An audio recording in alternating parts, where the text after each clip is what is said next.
নমস্কার বন্ধুরা, এই মুহূর্তে রয়েছে দেশের সকল কৃষকদের জন্য বিরাট বড় সুখবর। আপনি যদি একজন কৃষক হয়ে থাকেন এবং কেন্দ্রীয় সরকারের পিএম কিষাণ প্রকল্পের নাম নথিভুক্ত করে রাখেন, তাহলে এই মুহূর্তে রয়েছে আপনার জন্য দুর্দান্ত সুখবর।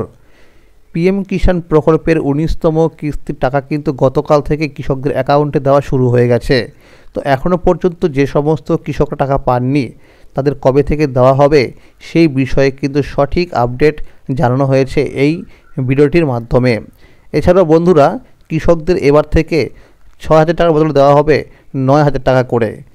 তবে এই ৯,০০০ টাকা কোন কোন কৃষকরা পাবে সেই বিষয়ে কিন্তু আপডেট জানানো হয়েছে এই ভিডিওটির মাধ্যমেই।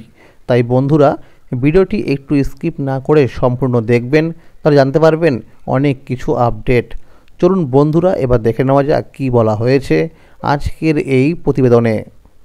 আজকেও কৃষকদের অ্যাকাউন্টে পিএম কিষাণ প্রকল্পের ১৯তম কিস্তির টাকা ঢুকলো। যাদের এখনও টাকা আসেনি তাদের কবে দেবে, অবশেষে অপেক্ষার অবসান হলো। গতকাল কেন্দ্রীয় সরকারের পিএম কিষাণ প্রকল্পের ১৯তম কিস্তির টাকা দেওয়া শুরু হলো।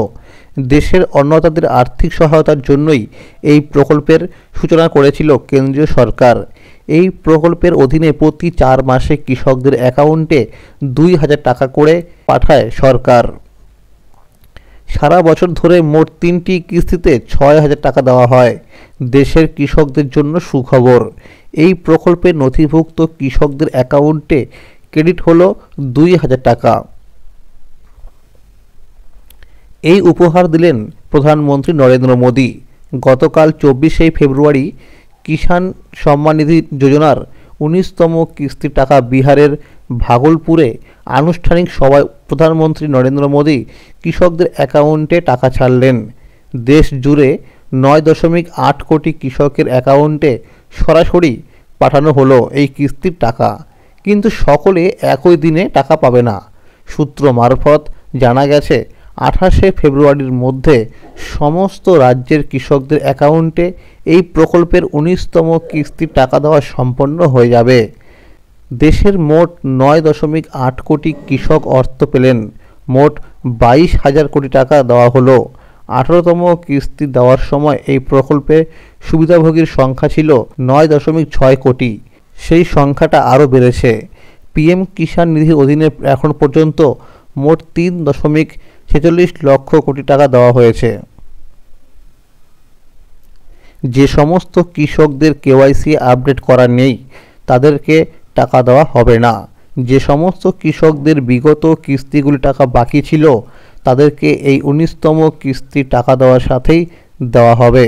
তবে কিছু সময় অপেক্ষা করতে হবে। যাদের টাকা ক্রেডিট হয়ে গেছে তাদের মোবাইল নাম্বারে SMS আসা শুরু হয়েছে। যদি কোনো কারণে আপনার মোবাইল নাম্বারে SMS না আসে, তাহলে ব্যাংকের পাসবুকটিকে একবার আপডেট করে নেবেন। এরপরে যদি টাকা না আসে, তাহলে এই প্রকল্পের অফিসিয়াল হেল্পলাইন নাম্বারে অভিযোগ জানাতে পারেন। বিভিন্ন রিপোর্ট অনুযায়ী জানা গেছে, অনেক কৃষকদের ব্যাংক অ্যাকাউন্ট নাম্বারের সাথে ইকেওয়াইসি বা আধার লিঙ্ক না থাকার কারণে টাকা এখনও ক্রেডিট হয়নি। পিএম কিষাণ যোজনার ভাতা ৯,০০০ টাকা হচ্ছে বড় ঘোষণা রাজ্য সরকারের। এবার রাজ্যের কৃষকদের জন্য দারুণ সুখবর। কৃষকদের স্বার্থ রক্ষা করতে পিএম কিষাণ সম্মান নিধি যোজনাতে অতিরিক্ত আর্থিক সহায়তা দেওয়ার ঘোষণা করল রাজ্য সরকার। বর্তমানে এই প্রকল্পের আওতায় প্রতি বছর ৬,০০০ টাকা করে আর্থিক সহায়তা দেওয়া হয়। এবার এই অনুদানের পরিমাণ ৯,০০০ টাকা করা হচ্ছে, যাতে কৃষকরা আরও বেশি আর্থিক সুবিধা পান। বর্তমান সময়ে কেন্দ্রীয় সরকারের এই প্রকল্পটি কৃষকদের জন্য অত্যন্ত গুরুত্বপূর্ণ একটি প্রকল্প। বছরে ৩টি কিস্তিতে ২,০০০ টাকা করে মোট ৬,০০০ টাকা আর্থিক সহায়তা প্রদান করা হয় কৃষকদের ব্যাংক অ্যাকাউন্টে। এই অর্থ চাষাবাদ এবং অন্যান্য কৃষি সংক্রান্ত কাজের জন্যে ব্যবহার করে থাকে কৃষকরা। তবে এবার অতিরিক্ত ৩,০০০ টাকা যুক্ত করা হচ্ছে, যা কৃষকদের আর্থিক সহায়তা মেটাতে আরও সাহায্য করবে। সবার আগে জেনে নেওয়া ভালো, এই অনুদান বৃদ্ধি পশ্চিমবঙ্গ রাজ্য সরকারের জন্য নয়। সম্প্রতি রাজস্থান সরকার তাদের রাজ্যের কৃষকদের জন্য পিএম কিষাণ যোজনা প্রকল্পের আওতায় এই অতিরিক্ত 3,000 টাকা বরাদ্দের ঘোষণা করেছে। এর ফলে রাজস্থানের কৃষকরা বছরে মোট 9,000 টাকা করে আর্থিক সহায়তা পাবেন। রাজস্থান সরকার 2025-26 অর্থবর্ষের বাজেট পেশ করার সময় এই ঘোষণা করেছে। রাজ্যের অর্থমন্ত্রী দিয়া কুমারী জানিয়েছিলেন, এই বছর মুখ্যমন্ত্রী কৃষকদের স্বার্থে পিএম কিষাণ যোজনার অর্থ বৃদ্ধি করবে। আগামী বছর থেকে সেটি আরও বাড়িয়ে 9,000 টাকা করা হবে। তবে শাসক দলের বিধায়করাও এই ঘোষণাকে স্বাগত জানিয়েছেন।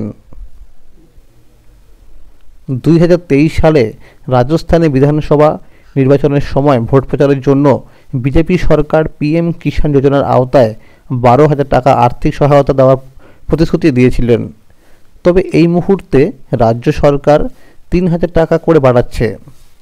তবে ভবিষ্যতে এটি 12,000 টাকা পর্যন্ত হওয়ার সম্ভাবনা রয়েছে। রাজস্থান সরকারের এই উদ্যোগ অন্যান্য রাজ্যগুলিকেও কৃষকদের স্বার্থে অনুদান বাড়ানোর ক্ষেত্রে আরও উৎসাহিত করে তুলতে পারে, যা আগামী দিনে সারা দেশের কৃষকদের জন্য স্বস্তি নিয়ে আসতে পারে। এখন দেখার অন্যান্য রাজ্যগুলি কী পদক্ষেপ নেয় এই প্রকল্প নিয়ে। তো বন্ধুরা, আজকের এই ছিল আপডেট। পরবর্তী আপডেট পাওয়ার জন্য অবশ্যই মনে করে চ্যানেলটিকে সাবস্ক্রাইব করে রাখবেন এবং সকলের কাছে শেয়ার করে দেবেন। যদি এই ভিডিওটি ভালো লাগে অবশ্যই লাইক করে দেবেন। ধন্যবাদ।